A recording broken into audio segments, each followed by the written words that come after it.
Good morning. Everybody doing all right? We doing good? So we're here today, right? We're here. We're here to celebrate. It's a celebration. But it's not a birthday celebration. And it's not an anniversary celebration, right? This is a different kind of celebration. We're not here to celebrate the birth of someone coming into this earth. We're not here to celebrate the longevity of someone working a job or being married to someone. It's a little bit different. We're here to celebrate a man. More specifically, we're here to celebrate a man's legacy. Say legacy. Legacy. That's fun, isn't it? Exciting.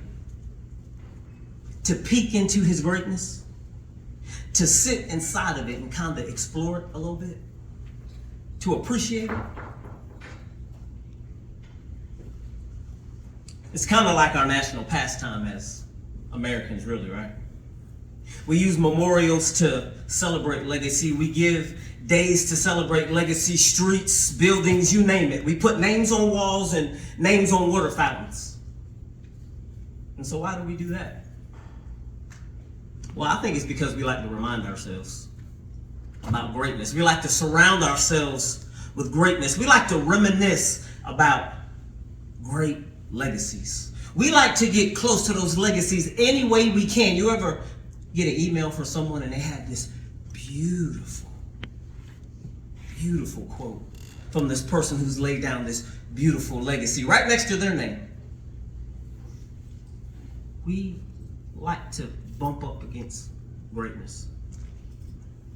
But for some, not all, but some like looking at greatness, at amazing legacies, because they're just a little bit too fearful to attempt greatness their own selves. See, if we create awesome enough memorials, then we can elevate his acts, their acts, to above normal human acts.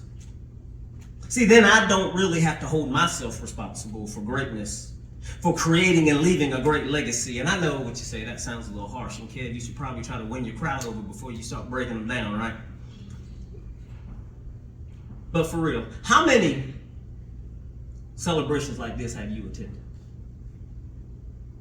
How many memorials have you visited? How many museums have you walked through and sorted through the details of people like Martin Luther King Jr. and the greatness and the legacy, and then went back to work? Sending emails, sitting through meetings, and putting our hands to the things we care about the most, like our jobs and our families, with a numb and jaded appetite. See, if we can elevate them to superhuman, well, then I can feel okay about leaving this very event that was bent on expressing how humans have no limits to how much they can achieve. Well, then I can go back to my desk, putting less than average effort into my emails, meetings, and daily tasks, waiting for the clock to strike 5 so my chair can spin around faster than you know. The whole way home, complaining about the gas prices, the bad drivers, the horrible traffic, and some nights even deeply disturbed at that darn YMCA ref who called such a bad game at my kids' ball game. And also super cynical about Barbara and her family because they just posted from their second vacation on social media and it's only the 16th.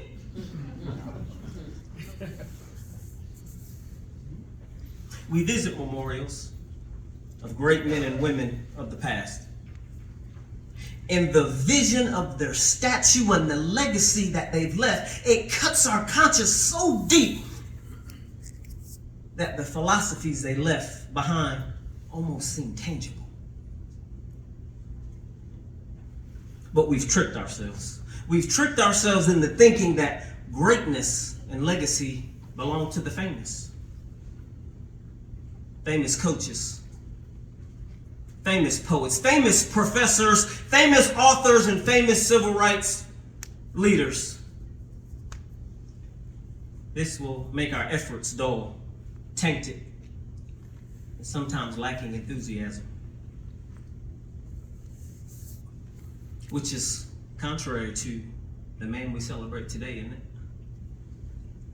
See, he announced at a 1967 speech to a group of middle schoolers in Pennsylvania, and I quote, "Set out to do a job so well that the living, dead, and unborn can't do it any better." So shouldn't a genuine examination of his legacy push us into our legacy, into our greatness? Shouldn't examining this man's efforts energize my efforts? So do me a favor. Use this moment you spend in these chairs looking at that skinny guy yell at you a little bit.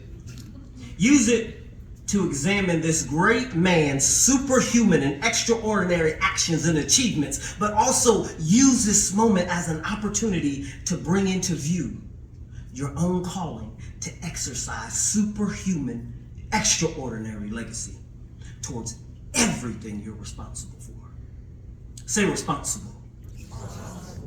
Towards everything you're responsible for. Isn't that what legacy is? I express greatness towards what I am responsible for. And there's no other real option, right? We don't want to be known as the person who is not great at the things we're responsible for. We want to be great moms and great students. We want to be great barbers. We want to be great professors and great presidents and great board members. We want to be great aunts and uncles and grandparents. We want to be great at the things we're responsible for. We want greatness to represent our efforts without our efforts representing greatness. And like the old saying goes, you can't have your cake and eat it too. I think celebrations like these serve two purposes: to honor the actions of Martin Luther King Jr., but also to examine his actions so deeply that they move me to action. Shouldn't his actions push me into action? And isn't that the natural response? When I genuinely see someone else crying, does that stir my emotions that I cry? When I genuinely see someone laughing from the pit of their stomach, doesn't that push me to at least eke out a smile? When I share a field of competition with someone and I see their blood, sweat, and tears and efforts on the field, doesn't that press and push at me to lay down equal or better efforts? To create a legacy, you have to be willing to ask yourself one question: who am I becoming? I mean, we start that question early on, don't we? With little kids. What do you want to be when you grow up? The question changes a little bit when they get into high school. What major? What career field? And you get into college and it's what job?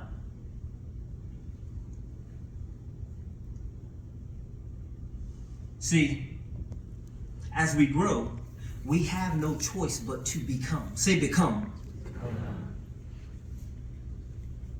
So we're all growing up. Everyone that sits in a seat, they're growing up. You're in different seasons of life, and some have children and some don't have children. Some are attending classes and some are teaching classes. And as we exercise the season of our life, we are all growing. But what are we growing into? Or what are we becoming? And when I am done becoming, or I have become something, will someone, anyone, think that what I did was so great that they had the obligation to pass it on? Isn't that another wonderful way to look at legacy, to define legacy? You create something so enduring that it demands to be passed on. People see such greatness that they feel obligated to pass it on, to continue to push the idea deeper and deeper and deeper into the next generation. I know that sounds big. You're like, Kev, I'm really just trying to come out here, listen to the talk, eat a little lunch, check my email. Like, you don't go in some whole other direction with this, right? I know it seems impossible. I'm telling you, you can be as great as the man we showed up in this auditorium to celebrate. It sounds a little bit wild and crazy. But Martin Luther King Jr., arguably one of the greatest, says this, and I quote, "If you give or you get the lot of a street sweeper, sweet streets like Michelangelo painted pictures, sweet streets like Beethoven composed music, sweet streets like Leontine Price sings before the Metropolitan Opera, sweet streets like Shakespeare wrote poetry, sweet streets so well that all of heaven and earth will have to pause and say, here lie a great street sweeper who swept these streets well." See, run your next meeting so well that it looks more beautiful than the creation of Adam in the Sistine Chapel. Advise your next student so well that it's more visually pleasing than Hamlet. Enroll your student in classes that are so perfect for their season of life that it resembles the greatness of Beethoven's Symphony No. 5. See, the only requirement of greatness is to show up with your very best effort in your hands. That makes it sound a little more simple, doesn't it? We can all kind of muster that up, right? It looks different for everybody, but you know what your best effort is. The interesting thing is that no one else knows. Only you do. Your teachers don't know, your parents don't know. Listen, the people who know you the best don't know. Only you know your very best effort that you can put in your hands and lay out for the world to see.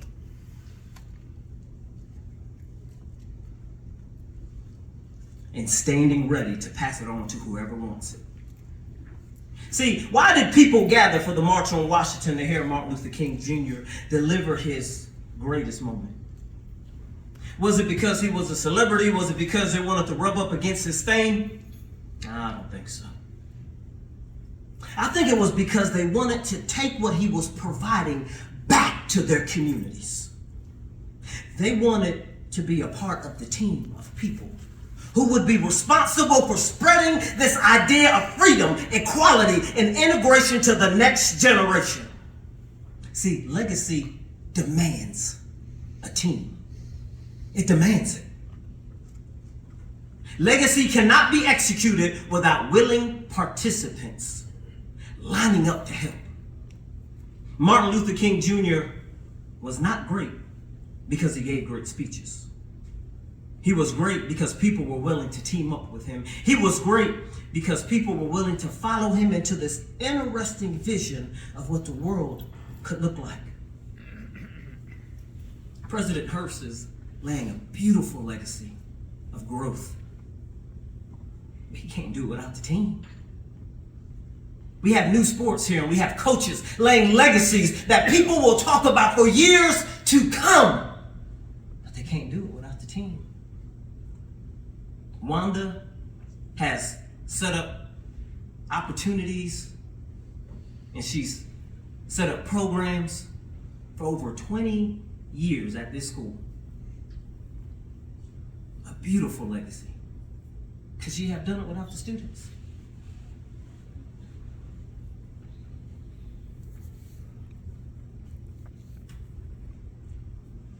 So here's the question. We can use this question to end with. Will we use legacy to stand on or to build on? Will you stand on it and benefit from it without building and adding back to it? See, legacy demands that if you benefit from it, you add back to it.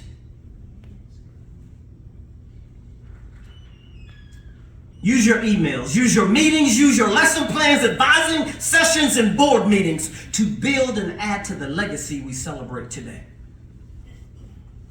See, if not, you silence his speeches. If not, you silence his legacy. If not, you silence his victories. If not, you silence the very legacy we filled this auditorium to celebrate. And I know that's a lot. I know talking about greatness and legacy, it's a lot.